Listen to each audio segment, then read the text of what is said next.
आज की क्लास में हम बात करेंगे कुछ इन टॉपिक्स पे जो कि चार्ट से रिलेटेड रहेंगे। तो आज मैं आपको चार्ट के बारे में बताने वाला हूँ कि एम एस एक्सेल में हम चार्ट का यूज़ कैसे कर सकते हैं, किस तरीके से हम चार्ट को डिलीट कर सकते हैं, किस तरीके से हम चार्ट को प्रिंट कर सकते हैं, डिफरेंट टाइप ऑफ चार्ट्स यानी कितने टाइप के चार्ट्स होते हैं, चार्ट्स में कौन कौन से पार्ट्स यूज़ किए जाते हैं और किस तरीके से हम विजार्ड का यूज़ करके चार्ट को यूज़ कर सकते हैं। तो सिंपली मैं क्या करने वाला हूँ, एक्सेल पे मैंने डाटा ऑलरेडी बना के रखा हुआ है। ये कुछ डेटा मैंने बनाया हुआ है जिसमें कुछ स्टूडेंट्स के नेम है और उनका टोटल तक है, ठीक है। क्योंकि चार्ट्स ऐसे होते हैं जिनको वैल्यूज़ की आवश्यकता होती है। वैल्यू अगर आप नहीं दोगे तो वो अपना जो काम है वो नहीं कर पाएंगे। फॉर एग्जांपल मैंने मान लिया कॉलम चार्ट लिया, अगर मैं वैल्यू ना दूँ तो जो कॉलम है वो बन ही नहीं पाएगा।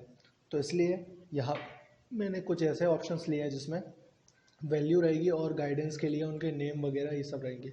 अब आपको चार्ट्स मिलेंगे कहाँ, तो वो मिलेंगे आपको इंसर्ट मेन्यू में। तो इंसर्ट मेन्यू में यहाँ पर आपको मिल जाएंगे चार्ट्स और यहाँ पे आपको रेकमेंडेड चार्ट्स का ऑप्शन में मिल जाएगा। रेकमेंडेड चार्ट्स का ऑप्शन मैं ऑलरेडी आपको बता चुका हूँ। इसमें एक फ़ीचर होता है जिससे क्या होता है कि हम रेकमेंडेड चार्ट्स में जाते हैं और अपने हिसाब से अपना कोई एक चार्ट चूज़ कर लेते हैं और उसके बाद उसका प्रीव्यू देख सकते हैं। तो सिंपली आप बाहर से भी उसे क्लिक कर सकते हो, यानी कि ये कॉलम चार्ट है, ये बार चार्ट है, और जहाँ चाहे तो आप रिकमेंडेड चार्ट में भी जा सकते हो।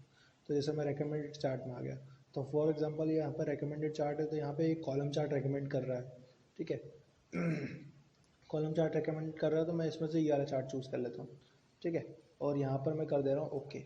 तो ये देखिए कुछ चार्ट ऐसा आ गया। अब सिंपल ये किस तरीके से आ रहा है, तो ये आ रहा है नेम वाइज, ठीक है। इन्होंने नेम को ध्यान दिया है और इन्होंने वैल्यूज़ को ध्यान दिया है। और जैसे ही आप चार्ट ऑन कर रखते हो या फिर कर्सर आपका रहेगा चार्ट पे तो एक पॉपअप मेन्यू ओपन हो जाएगा डिज़ाइन एंड फॉर्मेट नाम का, जो कि चार्ट्स टूल में रहता है। तो सिंपली मैं आपको बताने वाला हूँ यहाँ पर, जैसा कि मैंने आपको पहले ही बोला था, फॉर्मेट मेन्यू में ज़्यादा कुछ चेंज नहीं होता है। इमेज, शेप आदि के लिए फॉर्मेट मेन्यू एक जैसा ही होता है। इसलिए मैं आपको यहाँ पर पहले डिज़ाइन मेन्यू बताने वाला। तो डिज़ाइन मेन्यू में जो चार्ट एलिमेंट्स का यूज़ करते हैं वो कौन कौन से होते हैं, यहाँ पर आपको वन बाय वन देख के मैं बताता हूँ। देखिए, तो ये प्राइमरी एक्सेस है, ठीक है, हॉरिजॉन्टल एंड वर्टिकल। तो इसके द्वारा आप यहाँ पे ये देख सकते हो कि देखिए यहाँ पर मुझे ये दिखा रहा है कि यहाँ पे वैल्यू कितनी जा रही है। यहाँ पे मोर ऑप्शंस दिए हुए हैं, देखिए यहाँ से डेटा चला गया, अब यहाँ से डेटा दिखाई दे रहा है, ठीक है। अगर मोर ऑप्शंस में आप जाओगे तो मोर ऑप्शंस आपके पास मिल जाएगी, यहाँ पर एक पूरी फॉर्मेट एक्सेस खुल जाएगी, ठीक है। आप अपने हिसाब से इसको सेटल कर सकते हो, ठीक। इसके बाद नेक्स्ट है यहाँ पे एक्सेस टाइटल। एक्सेस टाइटल में यहाँ पे आप टाइटल दे सकते हो कि एक्सेस टाइटल में आप क्या टाइटल देना चाह रहे हो, ठीक है। अगर प्राइमरी रखोगे तो यहाँ पे एक्सेस टाइटल आ जाएगा हॉरिजॉन्टल और ये वर्टिकल, ठीक है। तो ये सिंपली एक्सेस टाइटल के लिए। अब उसके बाद चार्ट टाइटल नन कर दोगे, खाली हो जाएगा। अब चार्ट सेंटर्ड ओवरले, तो यहाँ पे आप चार्ट का टाइटल दे सकते हो, ठीक है। फॉर एग्जांपल मैं यहाँ पे लिख देता हूँ मार्कशीट,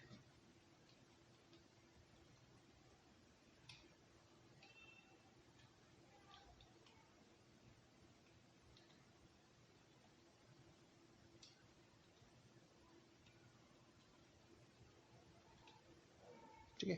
तो ये यहाँ पे मैंने मार्कशीट लिख दिया। तो ये टाइटल हो गया चार्ट का। अब यहाँ पे आपको मिल जाता है डेटा लेवल्स। तो आपको यहाँ पे डेटा लेवल्स का ऑप्शन मिल जाएंगे, देखिए जहाँ से पर डेटा दिखाई देने लगा हमें सेंटर्ड में। इनसाइड अगर आप एंड बोलोगे तो एंड में दिखाई देने लगेगा, इनसाइड रॉ, ठीक है, inside base, inside outside and data call out. Call out तो आप सब लोग जानते ही हो, कॉल आउट क्या होता है, जो कॉमिक्स वगैरह में हम कैरेक्टर्स को जो कुछ बोलना होता था वो कॉल आउट के द्वारा दिखाता था, यहाँ पर भी कुछ ऐसा ही हो रहा है, ठीक है। और जो सबसे ग्रीन वाले मार्क्स हैं वो है टोटल, तो वो सबसे ज़्यादा ही रहेगा। डेटा टेबल, तो यहाँ पे आप लेजेंड कीज़ का भी यूज़ कर सकते हो, इन्हें लेजेंड कीज़ बोला जाता है, ये जो होती है, ठीक है, with legend keys, no legend keys, ठीक है। तो ये डेटा लेवल आ जाएगा आपका। उसके बाद एरर, तो यहाँ पे परसेंटेज स्टैंडर्ड, तो यहाँ से आप एरर दे सकते, एरर बार देख सकते हो। नेक्स्ट है यहाँ पे ग्रिड लाइन, तो ग्रिड लाइन के कुछ ऑप्शंस आपको मिल जाएंगे, यहाँ पे आप ग्रिड लाइन ले सकते हो। लेजेंड्स आपको चाहिए तो लेजेंड्स मिल जाएंगे आपको, right, left, centre, top, bottom, ठीक है। ट्रेड लाइन, तो यहाँ से ट्रेड लाइन का ऑप्शन आपको मिल जाएगा, ठीक है। तो इनमें से आप कोई भी ट्रेड लाइन का ऑप्शन चूज़ कर सकते हो। अब मैं आपको बताया था इसमें आगे और क्या मिलता था, क्विक लेआउट्स। अब क्विक लेआउट्स क्या होते हैं, हमारा काम आसान करने के लिए होता है। अब उसमें फ़ायदा क्या होता है, क्विक लेआउट्स जो होते हैं चार्ट एलिमेंट से बने हुए होते हैं, उसमें अलग अलग स्टाइल होते हैं। आप इसमें से जो स्टाइल आपको पसंद आता है आप यहाँ से चूज़ कर सकते हो। ठीक है, तो यहाँ से मैंने जैसे लेआउट ले लिया ये। ठीक है, अब इसके बाद यहाँ पे चेंज कलर। याद रखिएगा पहले कलर में आपको वैरायटी देखने को मिलेगी, अगर आप दूसरे कलर में जाते हो तो फिर आपको वैरायटी देखने को नहीं मिलेगी, क्योंकि यहाँ पे डार्क लाइट का ही कॉम्बिनेशन चलता रहता है। इसके बाद यहाँ पे देखिए आपको चार्ट स्टाइल मिल जाएगा यहाँ पे।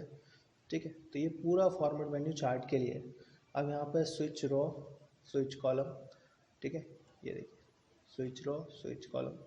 तो यहाँ से आप स्विच कर सकते हो। सिलेक्टेड डेटा, अपने डेटा कितना सेलेक्ट किया वो भी आप यहाँ से देख सकते हो। ठीक है, किसी डेटा को अगर रिमूव करना है तो वो भी आप यहाँ से कर सकते हो।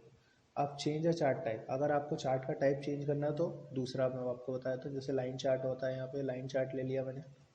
ठीक है, तो ये लाइन चार्ट। और कितने टाइप के चार्ट होते हैं वो भी मैं आपको बता देता हूँ। Column chart, line chart, pie chart, bar chart. ठीक है, area chart, X Y scatter. ठीक है, स्टॉक चार्ट। इसके लिए हमें अलग तरह की जो विंडो बनाए थे, स्टॉक से रिलेटेड हमें कुछ बनाना पड़ता है। ठीक है, इसके बाद सरफेस। ठीक है, यहाँ पर रेडार और कॉम्बो। ज़्यादा जो चलने वाला चार्ट है वो है कॉलम चार्ट। रेकमेंड भी हमें यही कर रहा था क्योंकि हमारा डेटा जो था उसके हिसाब से वो हमें रेकमेंड कर रहा था। ठीक है, अगर आप अलग टाइप का डेटा बनाओगे तो उसके हिसाब से वो आपको रेकमेंड करेगा। नेक्स्ट ऑप्शन है मूव चार्ट। अब मूव चार्ट क्या करता है, सिंपली अगर आपको चार्ट को एज अ ऑब्जेक्ट नहीं रखना है, ठीक है, अगर आपको एज अ ऑब्जेक्ट नहीं रखना है, इसे भी एज अ ऑब्जेक्ट रखा हुआ है। अगर आप चाहते हो कि चार्ट अपनी एक नई शीट बनाए तो यहाँ पर आप ओके कर दीजिए। देखिए एक नई शीट पे आपका चार्ट आ जाएगा और इसको प्रिंट करना भी आसान है। कंट्रोल के साथ आपको सिर्फ पी दबाना है। ठीक है, इससे मैं बना देता हूँ, यहाँ पे कंट्रोल के साथ में पी कर देता हूँ उसको, या फिर यहाँ से प्रिंट कर देता हूँ। ये देखिए आराम से आप चार्ट को प्रिंट कर सकते हैं। ठीक है, अब बात ये आती है कि उसकी ज़रूरत क्या है। अगर हमें एज अ ऑब्जेक्ट ही बना के रखना हो तो एज अ ऑब्जेक्ट बना के रखिए। अगर आप चाहते हो कि एज अ शीट आए तो आप एज अ शीट भी रख सकते हो उसको। ठीक है, तो यहाँ से वापस अगर आपको जैसे लेके जाना है तो आप वापस लेके जा सकते हो एज अ और एज अ ऑब्जेक्ट। ठीक है, अब आपके पास शीट का एक ही ऑप्शन है। अगर एक से ज़्यादा शीट होती है मेरे पास तो मैं 2 पे, 3 पे या 4 पे किसी भी शीट पे इसको मूव करवा सकता था। इसे बोलते हैं मूव अ शीट। ठीक है, तो ये कुछ ऑप्शंस मैंने आपको चार्ट से रिलेटेड बताए। अब मैं आपको बताने जा रहा हूँ कि चार्ट को डिलीट कैसे किया जाता है। चार्ट को डिलीट करने के लिए हमें क्या करना होता है, सिंपली यहाँ पर जो कर्सर आपका रखा हुआ है आपको यहाँ पर रखना है कर्सर, देन उसके बाद डिलीट बटन प्रेस कर देना। ठीक है, कर्सर रखने के बाद डिलीट बटन प्रेस कर देना है तो जो चार्ट है वो डिलीट हो जाएगा कुछ इस तरीके से। ठीक है, तो यहाँ पर मैंने आपको कुछ चार्ट बताए, नेक्स्ट क्लास में मैं आपको इसके आगे बताऊँगा।